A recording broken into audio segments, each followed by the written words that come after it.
Abdoul Mbaye, ancien Premier ministre, président de l'Alliance pour la citoyenneté et le travail. Bonsoir et merci d'être avec nous. Aujourd'hui, une partie de l'opposition annonce qu'elle saisira prochainement la Cour pénale internationale pour crimes contre l'humanité au sujet des manifestations qui ont eu lieu dans le pays au début du mois. La saisine de la CPI n'est-elle pas démesurée ? Écoutez, je crois qu'il faut de toute façon poser des actes forts pour ne serait-ce qu'éviter le renouvellement de ce que nous avons vécu, car cela a été très difficile pour la nation sénégalaise dans son ensemble, et en particulier pour les familles qui ont eu à perdre des enfants pour la plupart. Vous êtes pour cette saisine, vous ? Je suis pour la saisine, car il faut des actes forts, comme je le dis, et amener à plus de prudence. La Cour pénale internationale enquête sur des crimes précis, des crimes de génocide ou encore des crimes de guerre. Or, le Sénégal n'est pas en guerre. À quoi correspond, quel est le sens de cette saisine annoncée de la CPI ? Encore une fois, il est important que les autorités sachent que toutes les tentatives vont avoir lieu allant dans le sens de l'implication pénale des responsables qui peuvent être impliqués dans des actes de cette nature. Et vous parlez de crimes de guerre, mais il y a des armes de guerre qui ont été utilisées par des personnes qui apparaissent pour l'instant comme ayant été recrutées ou étant peut-être même membres des Nul ne sait pour le moment qui sont ces personnes, je le précise. Ce sont donc des enquêtes. Le gouvernement sénégalais a d'ailleurs ouvert une enquête à ce sujet.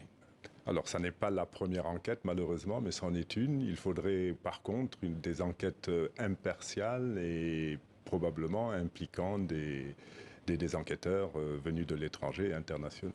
Récemment, dans une lettre signée avec deux anciens premiers ministres sénégalais, vous appeliez le président Macky Sall à ne pas se présenter à la présidentielle de 2024. Pour quelles raisons le chef d'État sénégalais devrait-il divulguer prématurément ses intentions ?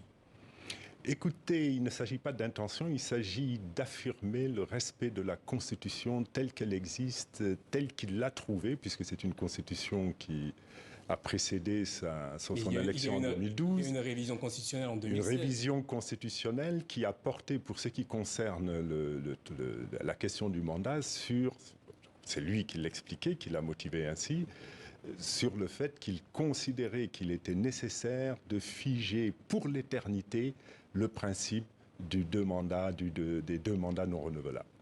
Alors, au Sénégal, c'est le Conseil constitutionnel qui valide les candidatures pour la présidentielle. Pourquoi ne pas tout simplement attendre l'avis des sages sénégalais ? Même parce qu'il n'y a plus beaucoup de confiance en une partie de la justice sénégalaise, du pouvoir judiciaire sénégalais. C'est-à-dire ? Et on considère...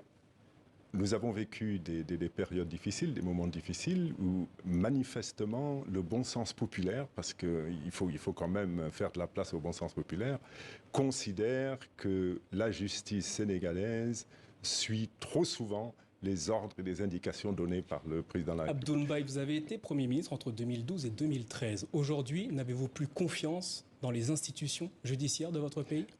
Je n'irai pas aussi loin, je dis simplement qu'il y a des cas, par exemple, revenons au Conseil constitutionnel.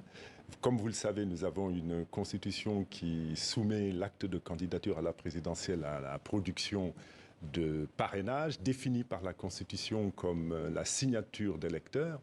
Il faut savoir qu'en 2019, ces signatures n'ont pas été contrôlées. Il n'y avait matériellement pas la possibilité de le faire et pourtant, des résultats en sont sortis sous forme d'élimination ou d'acceptation de candidats. Votre mutisme prolongé ne manque pas d'attiser un climat de forte tension et d'inquiétude. C'est ce qui est écrit dans la lettre que vous avez signée avec deux autres premiers ministres sénégalais. Macky Sall est-il le seul responsable de la situation actuelle au Sénégal ? Il l'est, mais sous plusieurs aspects. Il en est responsable lorsqu'on évoque la question politique, mais il en est responsable également lorsqu'on évoque la situation économique. Parce qu'il faut savoir que le débat politique autour du troisième mandat n'est pas la seule cause des troubles que nous vivons et des difficultés vécues par le peuple sénégalais. Et qu'en est-il de Sonko ? Nous sommes en situation de souffrance économique au Sénégal, du fait partiellement de la crise Covid-19, mais également de la guerre de la Russie et de l'Ukraine, avec ce que cela suppose comme perte de pouvoir d'achat, mais également parce que l'économie se porte mal. Le cas Ousmane Sonko que vous évoquez Et un cas parmi d'autres, c'est, dirons-nous, la goutte d'eau qui a vraiment fait déborder le vase, mais il s'agit de la dernière étape d'une stratégie mise en œuvre par le président Macky Sall depuis environ 2014, et je cite d'ailleurs ses propos, consistant à réduire l'opposition à sa plus simple expression. Et pour ce faire, il a utilisé les moyens que lui offrait la justice et le code électoral. Alors, jusqu'à preuve du contraire, la justice sénégalaise est indépendante. Rien ne prouve que Macky Sall est derrière la décision de la justice qui a condamné à 2 ans de prison ferme l'opposant Ousmane Sonko. Le dialogue national initié par le président Macky Sall est entré dans sa dernière semaine. Selon la presse sénégalaise, un consensus aurait été trouvé au sujet des parrainages. Chaque candidat devra désormais réunir 0,8% contre 1% exigé précédemment. N'est-ce pas une bonne nouvelle ? Écoutez, concernant le parrainage, il faut savoir que ce n'est pas un problème de montant, de nombre de parrains collectés. Le vrai problème du parrainage, c'est que dans son principe, il a été condamné par la Cour de justice de la CEDEAO comme ne respectant pas le libre choix de voter. Et ce faisant, il faut donc le remettre en cause dans son principe plutôt que simplement dans le nombre que doivent collecter les candidats. Une forme de violence politique s'est installée depuis plusieurs mois sur la scène politique sénégalaise. Comment en est-on arrivé là ?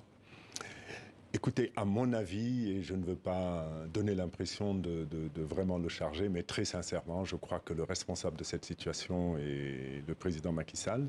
Nous avons une démocratie sénégalaise qui a évolué, qui a été exemplaire. Elle a évolué par le combat citoyen, par les exigences citoyennes. Elle a évolué également parfois par l'intelligence de nos présidents. Je pense notamment à un code consensuel mis en œuvre en 1992 par le président Abdou Diouf et qui a permis l'accession à la station de président du président Abdoulaye Wade.